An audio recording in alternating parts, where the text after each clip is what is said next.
তাসনিম যারা এনসিপি থেকে পদত্যাগ করেছেন, তিনি নির্বাচনের জন্য যে ফান্ড রাইজ করেছেন ৪৭ লক্ষ টাকা, কেউ যদি চায় সেটা ফেরত দিতে প্রস্তুত আছেন তিনি।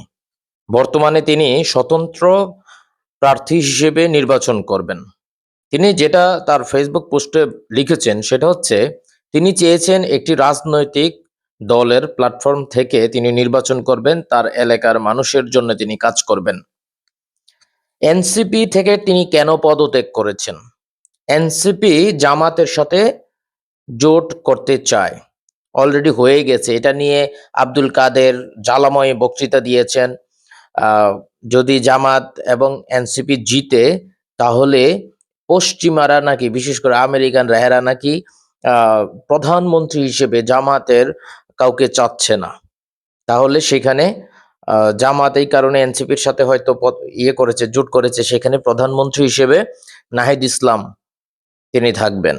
এবং যদি জামাত বিরোধী দলে যায়, তাহলে বিরোধী দলের যে প্রধান সেটা নাহিদ ইসলাম থাকবেন।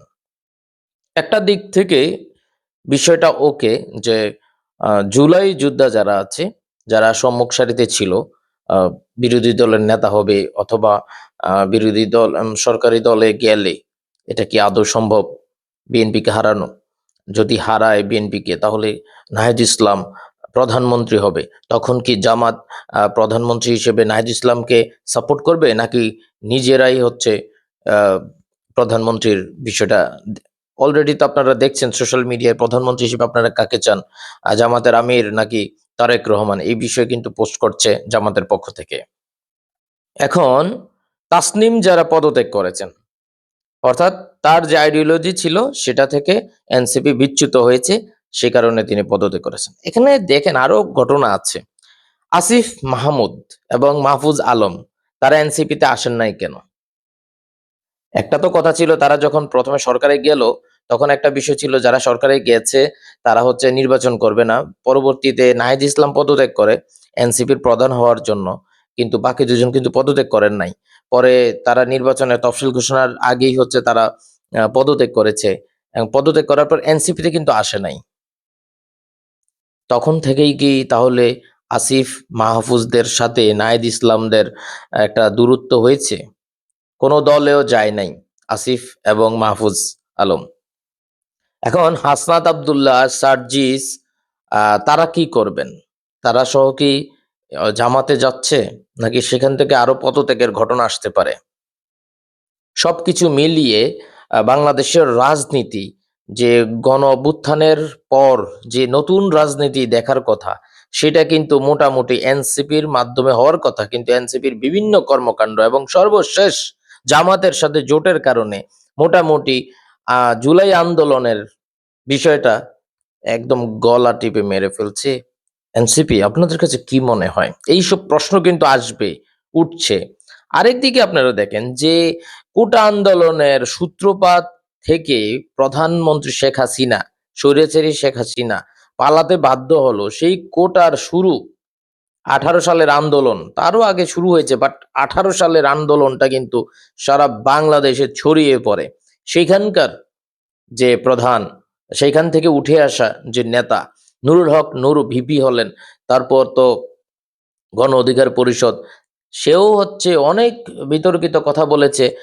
শেখ হাসিনার অফারের কথা বলেছে, সেখানে যায়নি, বিএনপির সাথে এখন যাচ্ছে। রাশেদ খান, তিনি তো একেবারে সাধারণ সম্পাদকের পদ থেকে পদত্যাগ করে একেবারে বিএনপিতে যোগ দিয়ে ফেলেছেন।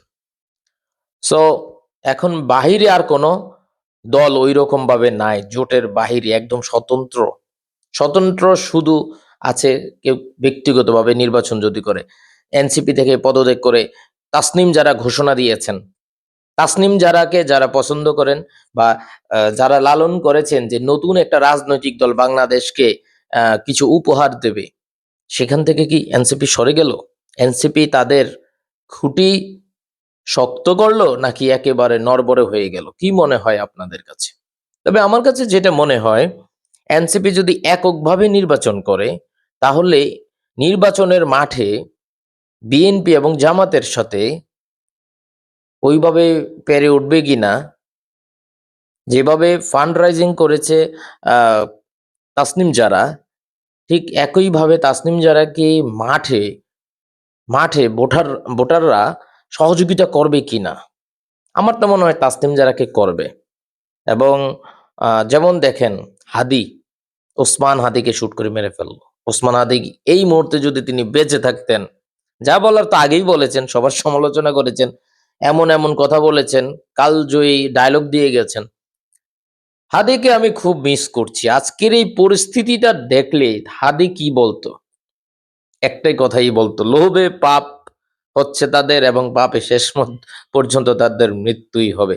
অর্থাৎ আমি বলছি না তাদের দৈহিক মৃত্যু হবে, তাদের যে চিন্তা ভাবনার মৃত্যু, এটা আমার কাছে মনে হচ্ছে প্রায় প্রায় গোরস্থানের দিকে যাচ্ছে। এখন এনসিপি শেষ পর্যন্ত জাতীয় পার্টির মতো হয়ে যায় কিনা, আমার কাছে মনে হচ্ছে কেন্দ্রীয় যে আসলে এটাও ঠিক যে জামাতের সাথে সমঝোতায় গেছে, 30টা সিটে হচ্ছে এনসিপি দাঁড়াবে, সেখানে 1.5 কোটি টাকা করে টাকা পাবে। টাকা এখানে ফ্যাক্ট না, 30টা আসন পাচ্ছে, সেখানে 30টা আসনে যদি সেখান থেকে 20টা আসনও যদি এনসিপি কনফার্ম করতে পারে, তাহলে কিন্তু আমার কাছে মনে হয় এটা এনসিপির জন্য ভালো। দেখেন, একটা সিদ্ধান্তের ভালো দিক থাকবে এবং খারাপ দিক থাকবে। এখন খারাপ দিকটাই হচ্ছে সামনে চলে আসে বেশি। এখন ভালো ফলাফলের জন্য অপেক্ষা করতে হবে নির্বাচন পরবর্তীতে, যে এনসিপি কে জামাত কেমন সাপোর্ট করে ওই 30টা আসনে। এখন 30 জন এনসিপির নেতা আছে কিনা যারা জিতে আসবে। এখন 30টা ওই আসনে বিএনপির শক্ত প্রতিপক্ষ থাকে কিনা দেখেন, এটাও একটা বিষয়।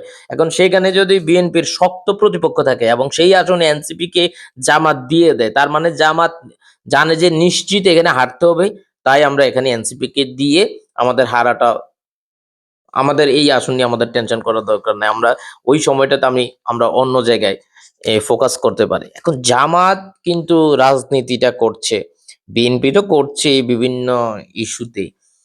তার মধ্যে আবার হাদির বিচার আছে। হাদির বিচারে অনেকেই বলছে যে জামাত এটাকে সাপোর্ট করছে। জামাত সাপোর্ট করুক আর যে বিএনপি সাপোর্ট করুক, যারাই সাপোর্ট করুক না কেন, হাদির ইস্যুতে কিন্তু সাধারণ জনগণের সম্পৃক্ততা রয়েছে। সোশ্যাল মিডিয়ায় দেখবেন হাদির ভিডিওগুলা বিভিন্নভাবে ডিলিট করে ফেলার বা তুলে নেওয়ার চেষ্টা করা হচ্ছে। এগুলা কিন্তু মানুষজন অনেক অনেক বেশি শেয়ার করছে। আপনারা দেখছেন ইনকিলাব মঞ্চে কিন্তু সাধারণ মানুষজনও কমেন্ট করছে। সেই কমেন্টগুলো আপনারা দেখলেই বুঝতে পারবেন। তারপরেও একটা আহ, বিচারিক প্রক্রিয়া একটু সময় সাপেক্ষ হতে পারে। যেটা আসিফ নজরুল 90 দিনের কথা বলেছেন, ইনকিলাব মঞ্চ 30 দিনের মধ্যে চেয়েছে। 30 দিনও কিন্তু অনেক, খুব একটা কম সময় না। কারণ সবকিছু স্পষ্ট হয়ে গেছে। আইন শৃঙ্খলা বাহিনীর কাছে যদি সবকিছু স্পষ্ট হয়ে যায়, তাহলে এটা কিন্তু আহ খুব দ্রুত বিচার প্রক্রিয়া শুরু করা এবং কার্যকর করা যেতেই পারে। তাসনিম জারার পদত্যাগ এনসিপিতে কেমন প্রভাব ফেলবে, সাধারণ জনমনের কাছে কেমন প্রভাব ফেলবে, আপনাদের কাছে কি মনে হয় জানাতে পারেন আপনারা কমেন্টে।